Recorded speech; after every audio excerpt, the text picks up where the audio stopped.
Hello, I'm Lourdes Arancibia. I was a Montessorian for 7 years. I started off in Yellow Door, and then I moved to room 7, and then 4th and 5th grade I went through the round of the different teachers. And now I go to Ransom Everglades. I'm a rising sophomore. And what I can say that the Montessori and Alexander Montessori has brought me is very in-depth way of thinking that's helped me at Ransom, because it's allowed me to analyze things very thoroughly and to be very curious, and it definitely gives me an edge in the classroom setting. So my two favorite lessons were cleaning the conch shell and learning how to braid the ropes. And I see braiding the ropes as a way that I was able to focus myself and learn how to focus myself into the work that I was doing, and allowing myself to be meticulous, and also being able to appreciate the satisfaction of practice, and practice makes perfect, because initially I was taught how to braid the ropes, and then for my next 3 years, every single day I would practice braiding the ropes until one day it just happened to be perfect. So being able to see my practice pay off was a very satisfying feeling as a child, and it gave me an appreciation for practicing and knowing the importance of practicing and seeing how practice does pay off. And so that was why I think I really enjoyed the ropes, was just because I loved seeing how my hard work paid off because I was able to master a skill. And then when it came to the conch shell, I think as a little child, I really loved being able to clean something, and I really liked the texture of the conch shell. But I see that knowing how to clean a conch shell and knowing how to clean a baby, knowing how to clean tables and knowing how to wash clothes, it's really paid off again in the way that I perceive things, because it's made me see cleaning as something very soothing.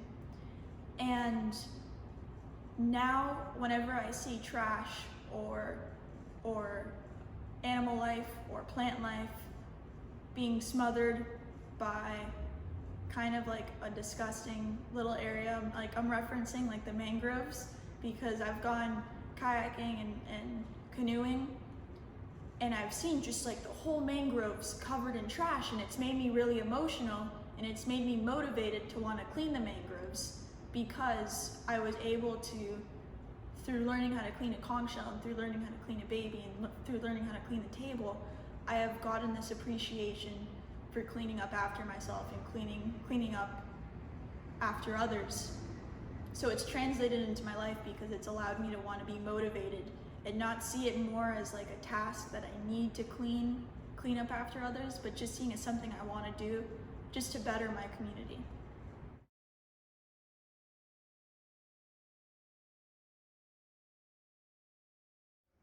My favorite section in the sensorial part of the Montessori classroom were the red rods. And as a child, I really enjoyed setting up the red rods so that they looked like a maze, and having each rod set up perfectly so that it created a maze, and it would go from biggest to smallest. And I would really enjoy doing it with my 3 friends, because it was like a little puzzle, and it was a little competitive activity that we used to do, which is to make sure that you can walk through the maze without touching the red rods. And the beauty that I see from the sensorial section is that I was being taught how to conceptualize math without me being aware that I was being taught how to conceptualize math. So I viewed it more just as a way to have fun.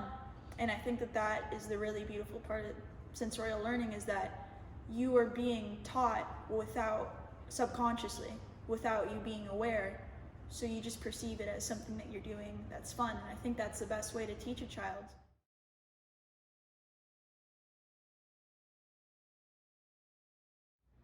So the metal insects were my favorite lesson. My mom just the other day was telling me the story about how I walked up to her and I was like, "Mom, you need to tell Mrs. C, my Yellow Door teacher, that I must be doing art all of the time, because I'm an artist." And it all really derived from my love for the metal insect lesson, because I see it as a way that I was able to express myself through movement and to communicate what I was feeling more than just through language and through art. And being able to communicate more than just through language, I feel is really important because it translates now to everything that I'm doing when it comes to projects or assignments or birthday presents. The love that I put in to the work, because I view it as art, really makes what I'm putting out into the world, I feel, really beautiful, because I just view it as something more than what it is. I view it as art. And another way that I've seen the metal insets affect my life is that it really helped develop my hand-eye coordination. So when I was in elementary school and I was able to start playing tennis, I noticed that my hand-eye coordination was amazing. The way that I was able to pick up the racket, hit the ball, know exactly where to hit the ball in a certain place to get it to another place was really developed and advanced, and I was never able to connect the dots until I went back and saw the lesson and realized that it really did develop my hand-eye coordination, and it's helped me in so many different ways, either when it came to my tennis or when it came to being able to learn how to communicate myself more than just through language, or just the fact that I perceive things differently, because I perceive things more as being an art form and artwork than just being a task.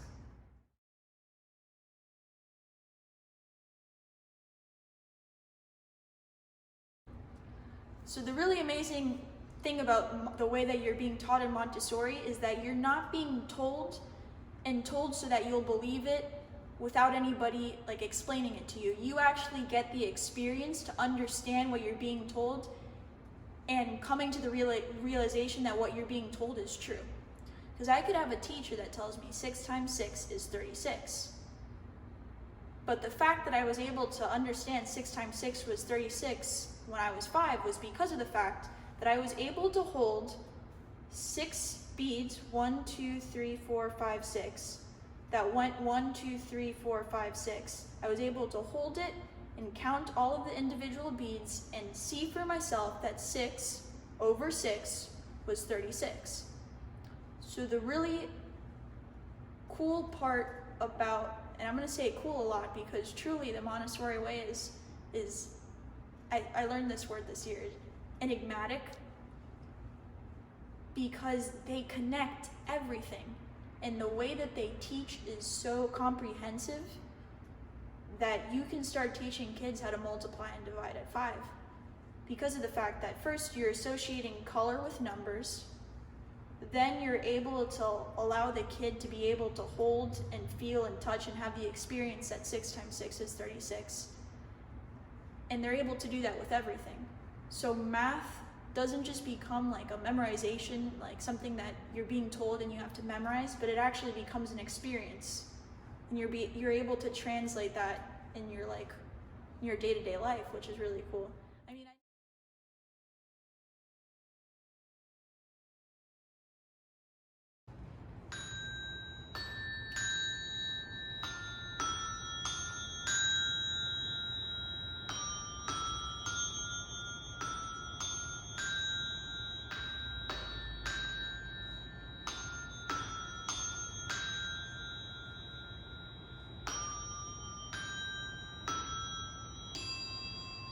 So I just learned how to use the bells, because that's something that I did not have when I was near the door, which I find super cool. And so I remember that there was a song that we used to do in kindergarten where it was like, good, better, best, you never let it rest till your good gets better and your better is best. And it was interesting because the first time I did it, I could not remember where do, re, mi, fa, so was. So it was just good. Just good. I had to use a paper. I stumbled. I couldn't figure out which bell was which. But I had the drive to want and knowing that I could do better. And so then I was able to do it without the paper, but I made mistakes. But I knew where the bells were. I couldn't memorize and get right with the practice exactly where the bells were and what sound went before what. But I wanted to do my best because I knew that that was not as far as I could go with the bells. So then I continued to practice and I continued to practice, and I made it so that I was able to successfully do it perfectly. And so the crazy part about the Montessori different lessons is that it allows you to take it from being good to being better to then being at your best. There's so many different parts of Montessori and they're all connected. So while I'm trying to explain it to you, all the different parts that connect in Montessori, it's like this really intricate puzzle, and all of the pieces, it's as if you were to take 6 or 7 puzzles and all of the pieces of the puzzles were to connect within themselves, even though they're separate puzzles. And it's so profound and so intricate and nothing that I've experienced before in my life, yet it's something that I experienced for 7 years of schooling, that it's difficult for me to articulate competently because of how intricate it is.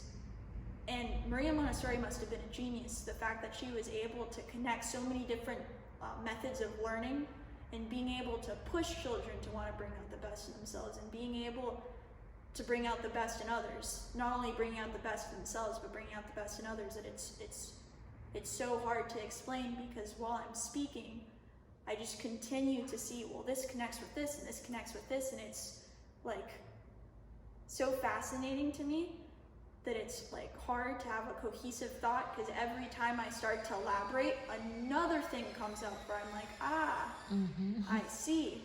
I've connected the dots, and then it's like another thing where I connected the dots while I'm speaking. So it's totally crazy to me how genius this lady must have been in her time, well, in our time as well. But I wish I could have met her because she completely understands how to teach a child.